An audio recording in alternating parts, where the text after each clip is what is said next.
Alors, je vais tester, puisqu'il fait très froid dehors, vous pouvez avoir un peu les neurones congelés ce matin. Je vais vous poser quelques petites questions pour voir si vous êtes dégelés, comme on dit. Hein? Alors, avez-vous remarqué un mot qui est le plus important, à mon avis, dans cet évangile que nous venons d'entendre? Selon vous, quel est ce mot le plus important? Heureux. Hein? C'était pas très difficile comme question parce que, je ne sais pas si vous l'avez compté, moi je les ai comptés. Il y a 9, exactement, Jacqueline. Ah, t'as bien compté. Hein? 9 fois, Jésus répète la parole heureux. Mais pourquoi en répète-t-il le mot heureux, la parole heureux, 9 fois dans cet évangile, selon vous? Pourquoi? Il y a plusieurs réponses. Hein? Toutes les réponses sont bonnes. Pardon? Pour faire une neuvaine, c'est bon. Mais on fait une neuvaine souvent, pourquoi? Pour obtenir quelque chose qui va nous rendre heureux. Hein? C'est bien comme réponse. D'autres réponses? Pourquoi Jésus nous dit-il heureux, heureux, oui? C'est ça. Alors, être heureux dans le moment présent, le Seigneur nous dit, au fond, que l'on est fait pour le bonheur. Hein? Et le bonheur, pas seulement à la fin de nos jours, c'est-à-dire après notre mort, mais le bonheur maintenant. Hein? Goûter le moment présent où Dieu est là avec nous, qui nous aime. Hein? Au fond, c'est ça. Pourquoi alors Jésus nous donne-t-il cette parole des béatitudes qu'on appelle des béatitudes, ça veut dire les voies de bonheur de Dieu, hein, que le Seigneur nous propose dans cet évangile. Et justement, eh bien, c'est en fait, si vous remarquez, toutes les béatitudes, toutes ces voies de bonheur selon Dieu, eh bien, ce sont des caractéristiques qui décrivent parfaitement qui était Jésus, l'identité de Jésus. Alors, si on voulait faire un portrait robot de Jésus, pour le reconnaître, eh bien, c'est celui qui est pauvre de cœur, qui est doux, qui est miséricordieux, qui est affamé de justice, un consolateur de tous ceux et celles qui sont dans l'affliction, qui sont dans la peine, la consolation. Et puis, il nous donne, c'est un cœur pur, c'est un homme qui fait la paix et non pas la guerre. Hein?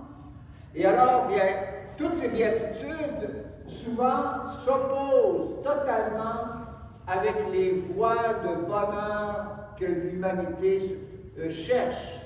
Hein? Aujourd'hui, là, vous parlez de bonheur aux gens, tout de suite, c'est qu'est-ce qui va me rendre heureux? L'argent, voilà. Et puis, quand c'est pas l'argent, ben c'est je peux m'imposer aux autres, hein? Me contrôler les autres, là, je vais être heureux. Hein? Aussi, hein, je peux goûter tous les plaisirs de la terre. Ah là, je vais être heureux. Hein? C'est ça que nous propose notre monde. Mais quand on les essaie, ces voies de bonheur, peut-être qu'on va être heureux un petit peu. Hein? Ou du moins, on va être heureux, mais ça ne dure pas. Hein? Ça vient à tomber. Déjà, hein, si on meurt, et bien là, tout tombe. Hein? On n'est plus heureux du tout. Hein?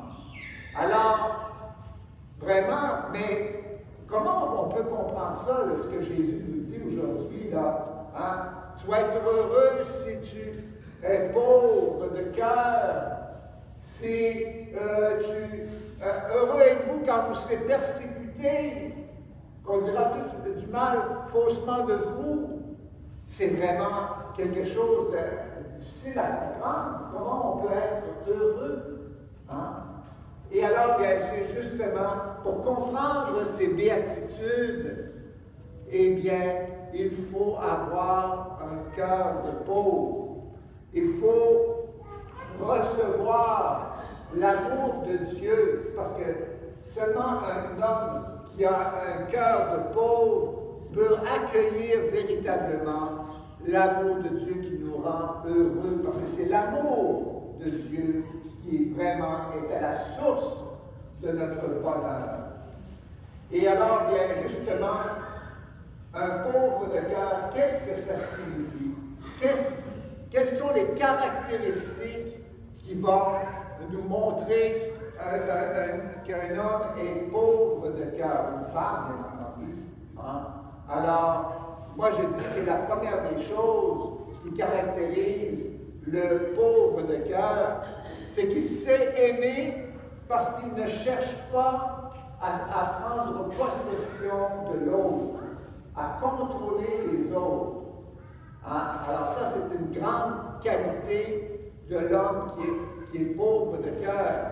Le pauvre de cœur, c'est aussi celui qui sait aimer parce qu'il s'offre lui-même. Hein? Il se donne à Dieu. Et puis, le pauvre de cœur, il sait aimer parce qu'il sait se donner gratuitement aux autres. Mais la qualité, je dirais, la première, la plus importante, c'est que le pauvre de cœur sait aimer parce qu'il reçoit tout de Dieu. Il a conscience qu'il reçoit tout de Dieu. Et avec gratitude, avec beaucoup de remerciements. J'ai dit recevoir tout de la main de Dieu avec gratitude. Ça veut dire tout. Hein? Autant les échecs que les succès, autant les peines que les joies, autant les coups bas que les gentillesses, autant les maladies que la santé. Recevoir justement les calomnies comme des bonnes paroles. Alors ça, c'est difficile à faire. Moi, je dirais même que c'est impossible à l'homme sans la grâce de Dieu. Et c'est là que le pauvre en de cœur, eh bien, vient pour recevoir de Dieu cette capacité d'aimer comme Dieu nous aime. J'ai vu sur l'Internet un très bel exemple d'un témoignage d'un homme, un jeune homme, qui est vraiment, à mon avis, un pauvre de cœur. Avez-vous déjà entendu son nom? Il s'appelle Nick Vujicic. Je ne sais pas si je prononce bien son nom de famille. C'est un Américain qui témoigne parce qu'il est né sans bras et sans jambes. Il a juste le tronc de la tête. C'est quelque chose. Et durant toute sa vie, il a dû combattre, il a dû souffrir la guérison. On riait de lui, on le rejetait parce qu'il n'était pas comme les autres. Et puis, on